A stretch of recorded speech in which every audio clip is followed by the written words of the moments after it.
Hi, shout out Jeremy's TV at sa lahat ng viewers. Thank you sa lahat sa inyo sa suporta ninyo sa amin. Mag-iingat kayo and God bless you.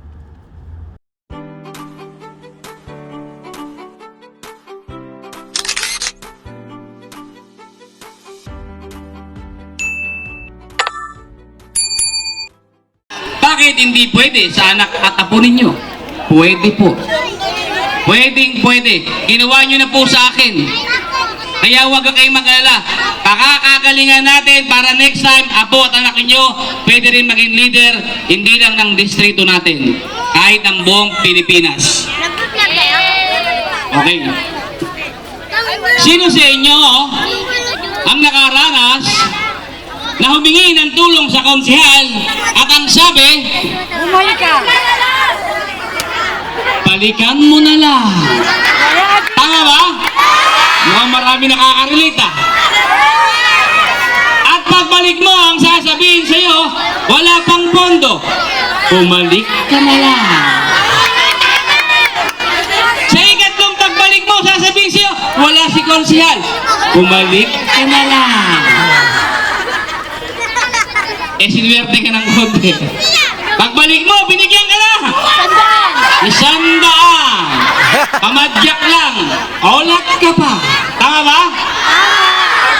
Pero nung binigyan nyo ko ng pagkakataon, ang ginawa po natin, pagpunta mo sa opisina ko, bukas, iyahatid agad sa bahay mo. May eleksyon man o walang eleksyon. Sana po, nasubukan nyo na yung opisina ko. Iyo ba? Bariya na lang. Kabalik-balik pa. Hindi mo na sinabi, ayaw magbigay. Dinadala nyo pa. Tapatin nyo na kung ayaw magbigay. Di ba? Balik-balik, tingnan ka, 100. Yung isang konsihala, binigyan lang kayong kapirasong gamot, pinuos ka pa. Kunti lang binigay mo, dami nakakita. Social media pa. Narinig nyo na ba yung paninira sa akin? Na ako raw ay disqualified na? Narinig ko rin po yun. Pero hindi ko totoo yun. Wala akong katotohanan yun. Ibigyan ko kayong magandang laban. Pag si Awi Sia wala sa balota number 10, nagsasabi sila ng totoo. Ngunit datapwat si Awi Sia ay nasa balota number 10, nagsisinungaling sila. Tama. Nagsisinungaling sila, kaya huwag nyo na silang iboboto. Ang iboto ninyo, puro bago. Pwede? Pwede. Kasi po, kaming mga luma, pag binigyan nyo kami ng pagkakataon muli, kung ano yung ginawa namin noong nakaraang 3 taon, pag binigyan nyo kaming pagkakataong manalo muli, yun din ang gagawin din namin. Balik-balik kayo sa kanila, bigyan kayo 100. Tama ba?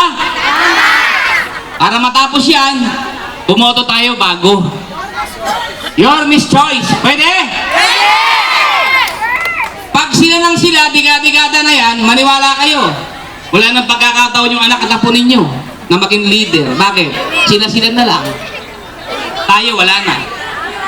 Pag eleksyon, sasabihin sa atin, tutulungan namin kayo. Tutulungan namin kayo.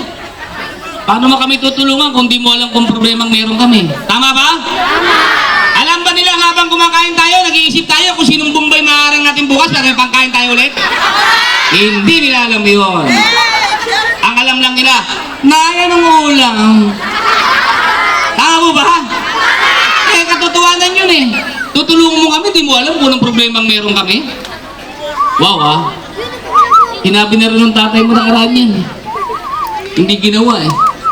Tapos ikaw na naman. Di ba? Tapos sisira nyo yung tumutulong. Oh, kagaya ng isa. Yung konsehala. Sa kabila, si Toma Robles. Sumisigaw po, wala nang natulong. Si Awi Sia! Ano yan? Disqualified na yan! Huwag niyo yung papatulan. Lasing lang yun. Apo, maniwala kayo, lasing lang yun si Toma Robles. Toma lang ang Toma yun, lasing yun. Patunayan ko sa inyo, bakit lasing? Kung di pa naman lasing, nung panahon pandemya, binigay sa inyo beauty product. Tama, mali? Tama. Nagtitrip eh. Senglot eh. Di ba? Lasing ka, brad. Titrip ka rito. Pandemya, binigyan mo kami sabon. Gugutom kami, binigyan mo beauty product. Nakanapitong gatang ka, mamunang ka naman. Yung kubol mo, tsaka lamesa mo, galing pa sa tatay mo ah. Ang laki na nakinita niya na. Ayaw mo magabono? Di ba? Yung katotohanan na ng buhay. Saka nakakita ang pandemya, bibigyan kayo sabon.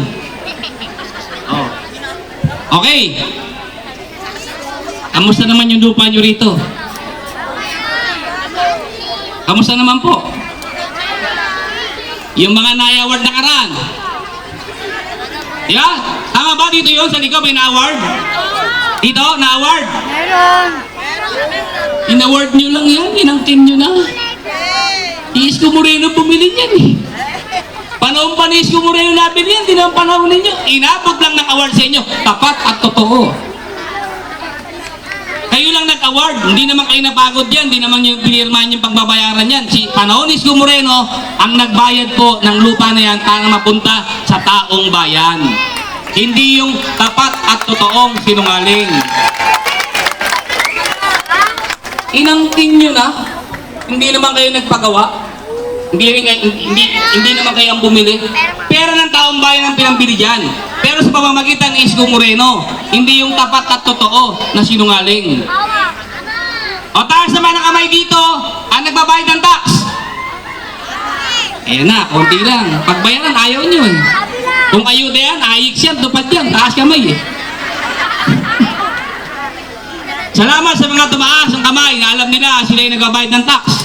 You're welcome, Ma'am Jane Pokuda. Sa mga hindi naman tumaas, ipaalam ko lang po sa inyo na kayo po ay kahit hindi direktang nagbabayad sa syudad ng tax, kayo po ay nagbabayad ng tax. Sa paanong paraan? Pag bumili ka ng kape, may tax yun. Pag bumili ka ng sigarilyo, may tax yun.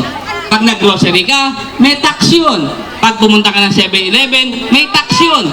Lahat ng ginagalaw ninyo o binibili ninyo ay may tax. Kaya taas ang kamay ngayon, ang nagbabayad ng tax.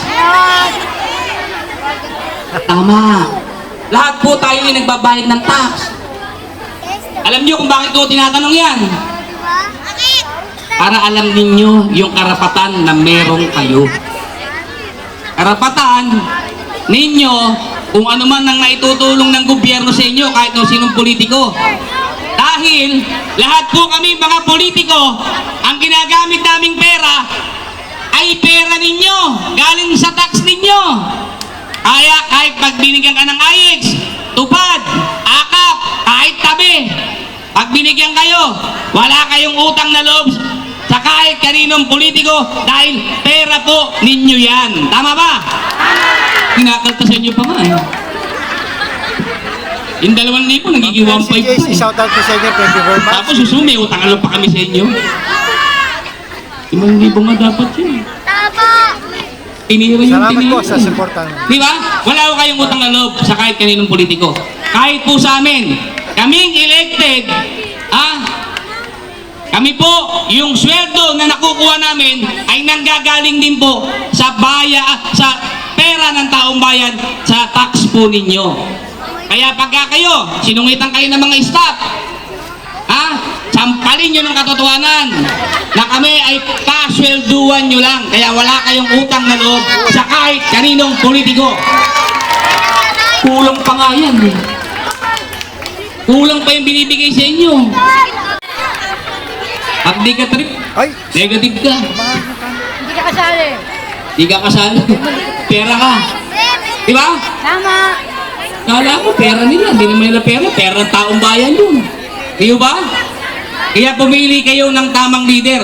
Tayo po, kahit mahirap tayo, pwede nating tulungan yung kapitbahay nating mahirap kahit hindi mo siya binibigyan ng pera. Tama ba? Tama. Alam niyo ba paano paraan? Pumili kayo ng tamang leader. Yung leader na may puso para tulungan kayo. Hindi kagaya nung ngayon. Mahirap ka na pagpunta mo ng hospital. Yung laboratory mo sa labas. 2,000, 3,000 babayaran mo. Tama ba? Tama. 25 million ng pera. Pinaglaboratory mo sa labas. Hiyang-hiya naman kami. Saan napunta yung pera ng taong bayan? Tama po ba? Noong panahon ni Yorme Isko Moreno, lahat libre. Kahit CT scan, MRI, lahat yan libre, pati gamot. Kaya, maging matalino tayo sa pagpili. Pag binigyan kayo ng pera, kunin ninyo. Bakit? Pera nyo yun. Pera yun ng taong bayan. Kumita pa sila dyan. Kaya wala kayong utang na loob sa kanila o sa amin. Dahil kami paswelduhan nyo lang. Maraming salamat sa inyo at magandang gabi. Manila! God bless! Bang! Maraming salamat po, palakpakan po natin ang tunay na nasa puso ang pagsaservisyo.